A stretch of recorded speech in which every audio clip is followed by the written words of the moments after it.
Assalamualaikum warahmatullahi wabarakatuh. Baik, perkenalkan nama saya Muhammad Sakif Laksamana Pratama, NIM 2018 0510 159. Jadi, pada kali ini saya ingin mempresentasikan jurnal saya yang berjudul Pelanggaran HAM Israel terhadap Palestina dilihat dari perspektif hukum humaniter. Baik, langsung saja kita ke pendahuluan. Konflik bersenjata internasional sering terjadi ketika upaya diplomasi antara dua atau lebih negara terhenti. Konflik bersenjata yang sebelumnya diatur oleh Undang-Undang Perang ini dikenal sebagai hukum humaniter. Di masa lalu, konflik yang disebut konflik bersenjata dan perang terjadi karena diatur sesuai dengan Undang-Undang Perang. Terkadang, undang-undang ini terus berkembang menjadi apa yang sekarang disebut hukum humaniter internasional. Konflik bersenjata yang dilakukan Israel terhadap Palestina merupakan aktivitas perang yang melanggar prinsip proporsional hukum humaniter internasional. Secara khusus, pelanggaran prinsip proporsional yang dilakukan Israel terhadap Palestina termasuk memaksa warga sipil untuk meminum uranium, menyerang dengan roda dan bom fosfor, serta menyerang pasar sebagai objek sipil, dan seterusnya. Konflik antara Israel dan Palestina memanifestasikan dirinya sebagai konflik Yahudi. Kemudian yang selanjutnya adalah rumusan masalah. Di sini saya mengambil teori realisme. Perspektif hubungan internasional yang banyak berkembang adalah realisme. Dan perspektif realisme banyak membahas tentang perang dan keamanan yang berkaitan dengan militer dan kekuasaan. Bekerja sama dengan aktor lain tanpa adanya tujuan khusus atau kepentingan pribadi, dan selalu berusaha melindungi diri sendiri dimulai dengan sejarah penelitian tentang hubungan internasional yang muncul antara Perang Dunia I dan Perang Dunia II. Realisme internasional tentang HAM dalam hubungan internasional. HAM adalah perspektif realisme atau politik kekuasaan dan relativitas budaya.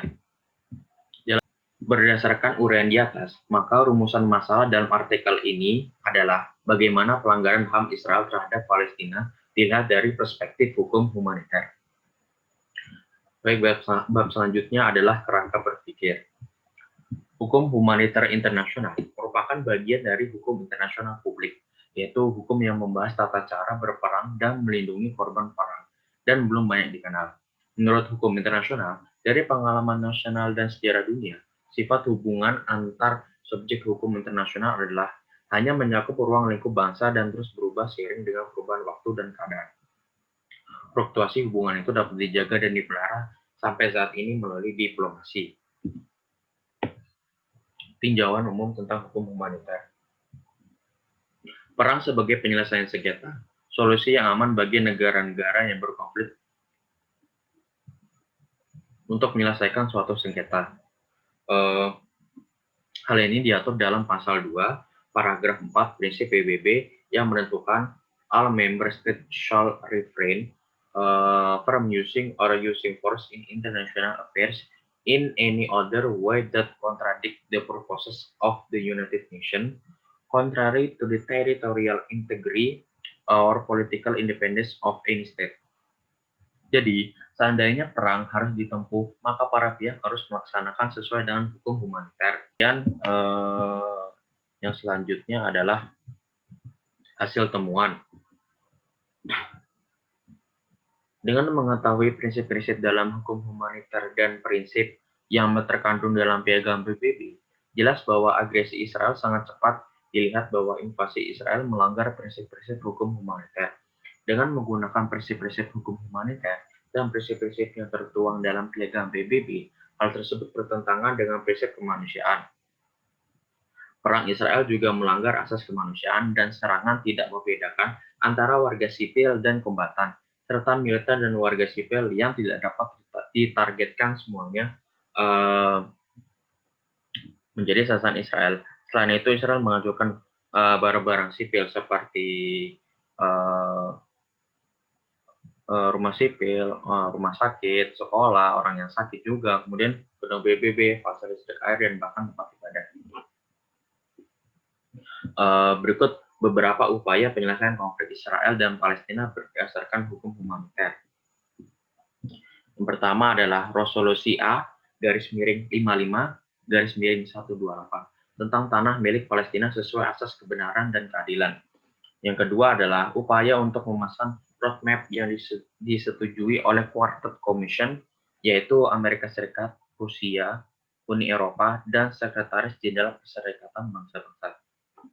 Kemudian yang ketiga adalah Resolusi PBB 181 tahun 1947 tentang pembagian wilayah untuk Palestina dan Yahudi. Kemudian yang selanjutnya adalah diskusi.